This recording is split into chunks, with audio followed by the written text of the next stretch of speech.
Shalom. I'm Eddie Chumney of Hebraic Heritage Ministries, and we welcome you to this week's Focus Israel Report. In this week's report, we're going to be sharing with you regarding the current status of the Israeli-Palestinian peace process, and it is as follows. Israel and the Palestinians have agreed to restart direct peace talks. The United States administration gave the Israeli and Palestinian negotiating teams letters of assurance which outlined the U.S. position regarding the peace talks, their parameters, and their goals in order to facilitate the renewal of peace talks, a senior Israeli official said. A senior Palestinian official said that Palestinian President Mahmoud Abbas agreed to resume peace talks with Israel only after U.S. Secretary of State John Kerry gave him a letter guaranteeing that the basis of the negotiations will be Israel's pre-1967 borders. In the letters, the United States made clear to Israel that the U.S. position is that the future borders will not be identical to the 1967 lines, but include changes in accordance to the realities on the ground, that is, Jewish settlement blocks located in the West Bank. In addition, the letter to Israel included an American declaration stating Israel is a Jewish state and that the U.S. position is that the Palestinian refugees should return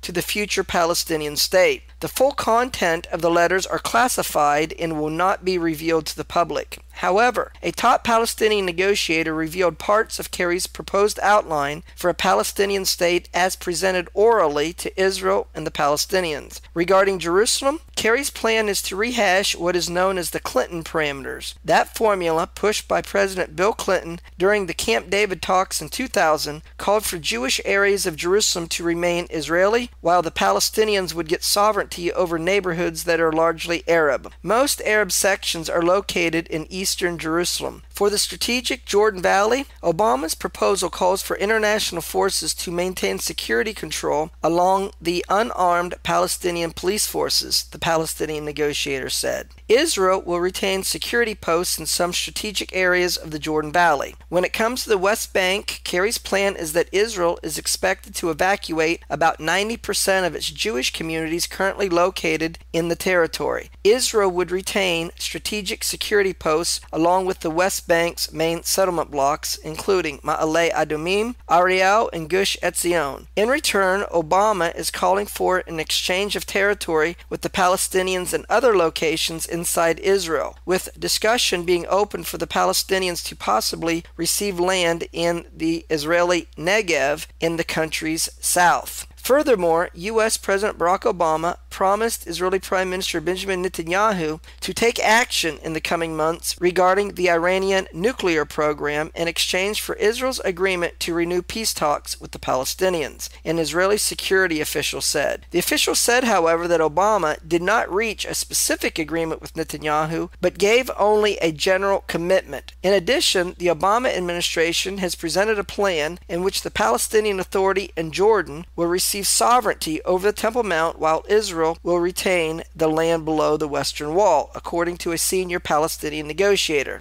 However, Israel has not agreed to the U.S. plan over the Temple Mount, with details still open for discussion, stated the Palestinian negotiator. Finally, in a further enticement to the Palestinians, U.S. President Barack Obama ordered another waiver of congressional restrictions on direct funding to the Palestinians due to what is called national security interests of the United States. As a result, the Palestinians will receive $148 million for the purpose of helping the Palestinians maintain and build the foundations of a viable, peaceful Palestinian state. The Israeli-Palestinian negotiating teams initiated talks over the traditional Muslim iftar dinner, which breaks the month-long fast of Ramadan. The event was hosted at the U.S. State Department building by U.S. Secretary of State John Kerry. The kickoff meeting was primarily intended to agree on a framework and schedule for future talks. The next meeting is scheduled to be held in Jerusalem's King David Hotel on August the 14th. Following that will be a meeting in Jericho. Both sides have set a goal of 9 months to complete final status negotiations. However, that is not a deadline. Regarding the 9-month period of negotiations, Israel's Justice Minister and Chief Negotiator Tzipi Livni said, "All the relevant sides have a vested interest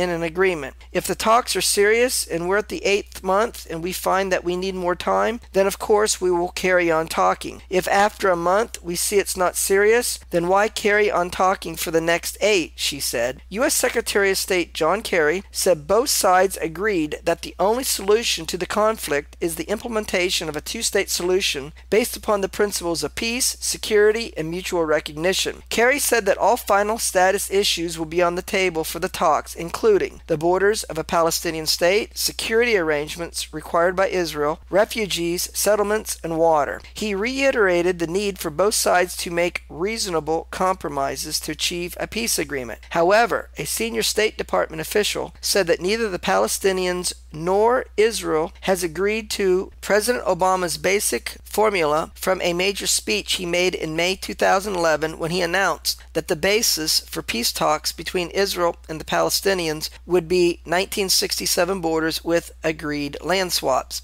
It would not be safe to say that the parties have accepted that position, the senior official said. In any event, Kerry used the initial meeting to put hard questions before the Israeli and Palestinian leaders while pushing for answers on borders, security, the Jordan Rift Valley, and Jerusalem. And they included the following. Number 1, would Israel adopt the security arrangements versus borders formula conceded by his predecessor, former Israeli Prime Minister Ehud Olmert, to President Obama and Abbas in early 2009, in which he offered to cede around 95% of the West Bank to the Palestinians? Although the Palestinians never accepted this offer, they are now trying to make it the starting point of the current round of talks. If Netanyahu rejected this, Kerry asked what alternatives he had in mind in terms of territory he is prepared to cede on the West Bank, bearing in mind that Jewish settlements stand on approximately 10% of the West Bank, not counting Jerusalem. In this way, the U.S. Secretary quietly launched final status negotiations on the future borders of a Palestinian state. Number 2, Kerry also asked Israeli Prime Minister Benjamin Netanyahu what he believes should be the scope and depth of Israel's proposed withdrawal when he insisted that Israel must retain a security presence in the Jordan Rift Valley, which marks part of Israel's eastern border. Kerry wanted to know if Jewish communities would be removed and whether only a military presence would be left in their place. This question jumped the process fast forward to the interrelations between security measures in the final borders between Israel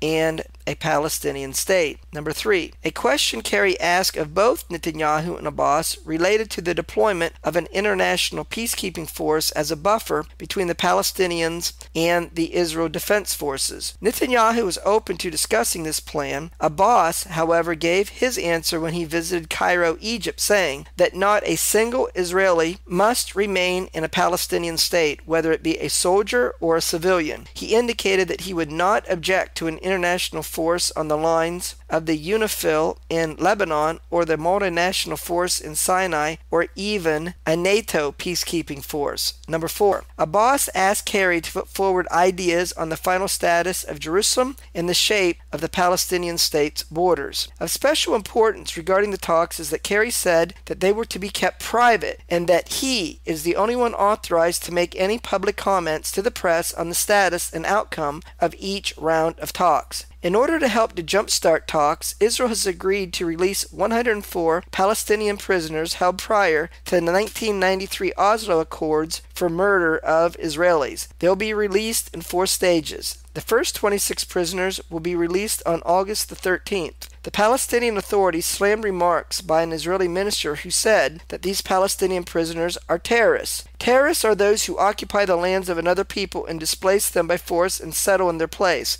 Palestinian prisoners are strugglers for their freedom and not terrorists, the Palestinian Ministry of Foreign Affairs said in a released statement. In the event of a peace agreement, the Israeli cabinet approved the draft of a bill mandating a national referendum if a peace agreement with the Palestinians is reached that necessitates withdrawal from part of Jerusalem or includes land swaps. The bill, which is to be a basic law, will essentially say that any changes in the status of territories where Israel law applies will have to be brought before the country in the form of a referendum after the move passes the government and the Knesset. The bill has passed its first reading. The coalition does not plan to vote on the second and third, which would be the final reading, before the Knesset summer recess. As a result, the national referendum cannot become Israel law until at least October. October. Regarding the Palestinian position for talks, Mahmoud Abbas said that no Israeli settlers or border forces could remain in a future Palestinian state, and that the Palestinians deem illegal all Jewish settlement building within the land occupied in the 1967 Middle East War. In a final solution, we would not see the presence of a single Israeli, civilian or soldier, on our lands, Abbas said while speaking in Egypt. Abbas said he stood by understandings he reached with former Israeli Prime Minister Ehud Olmert that NATO forces could deploy in a Palestinian state as a security guarantee to us and them. An international multinational presence like in Sinai, Lebanon, and Syria. The Palestinians are okay with that, he said, referring to the United Nations peacekeeping operations in those places. On the future of Jewish settlements in the West Bank and the State of Jerusalem, which is among the most contentious issues facing the two sides in their talks, Abbas gave no sign of any softening of his position. We already made all the necessary concessions, he said. East Jerusalem is the capital of the state of Palestine. If there were and must be some kind of small exchange of land equal in size and value, then we are ready to discuss this. No more and no less, he said. Meanwhile, Palestinian Authority Minister of Religious Affairs Mahmoud al-Habash stated that the political peace process is just a means of a greater plan to defeat Israel. In a sermon delivered in the presence of Palestinian leader Mahmoud Abbas and broadcast on official Palestinian Authority TV, Habash compared the U.S.-driven peace negotiations to the peace treaty concluded between Islam's prophet Muhammad and the Quraysh tribe of Mecca. Peace talks with Israel at this time are the right path which leads to achievement, exactly like the prophet Muhammad did in his treaty that he made with the Quraysh tribe. 2 years after signing that treaty, Muhammad's forces had gained enough strength and he launched the brutal conquest of Mecca. This is the example and this is the model that the Palestinian leadership is following, he acknowledged. All Palestinian factions belonging to the PLO, with the exception of Fatah, that is the sect of Mahmoud Abbas, reject peace talks with Israel. One of the factions, the Popular Front for the Liberation of Palestine, said that the talks' resumption was a unilateral move by Palestinian leader Mahmoud Abbas, which did not have the backing of the PLO as a whole. The Palestinian Front for the Liberation of Palestine is against a return to negotiations, said one of the party's leaders, Khalida Ja'ar. A Palestinian Oversight Committee is meant to advise the Palestinian negotiating team throughout the talks with Israel and will likely include Abbas's close circle of officials and negotiators. The committee will be a formality because it will only represent those conducting the negotiations, a Palestinian official said. Israel's Deputy Foreign Minister Ze'ev Elkin said that Israel Prime Minister Benjamin Netanyahu was prepared to give 86% of the West Bank to the Palestinians in any peace agreement. However, Elkin said that Netanyahu would not agree to divide Jerusalem. However, he said that Israel chief negotiator Tzipi Livni would agree to divide Jerusalem. Former U.S. Ambassador to Israel Martin Indyk has been appointed as U.S. envoy to Middle East peace and the top American negotiator for Israel-Palestinian peace talks. He promised that he would work to achieve President Obama's vision of two states living side by side in peace and security. He will be in Israel for the next round of peace talks scheduled for August the 14th. And further revealing that the United States does not accept Jerusalem as the capital of Israel, a U.S. federal appeals court invalidated a law that was designed to allow American citizens born in Jerusalem to list Israel on their passports as their birthplace. While Israel calls Jerusalem its eternal and indivisible capital, few other countries accept that status. Most, including the United States, have their embassies to Israel located in Tel Aviv. While continuing peace talks with the Palestinians, Israel has given preliminary approval for the construction of more than 800 new homes in Jewish settlements in the West Bank. U.S. State Department spokeswoman Jen Psaki said that the U.S. has taken up the issue with Israel. Furthermore, she said that the United States does not accept the legitimacy of continued settlement activity and opposes any efforts to legitimize settlement outposts. Well, that's going to conclude this week's update where we shared with you the current status of the Israeli-Palestinian peace process. Shalom in Yeshua the Messiah. Amen.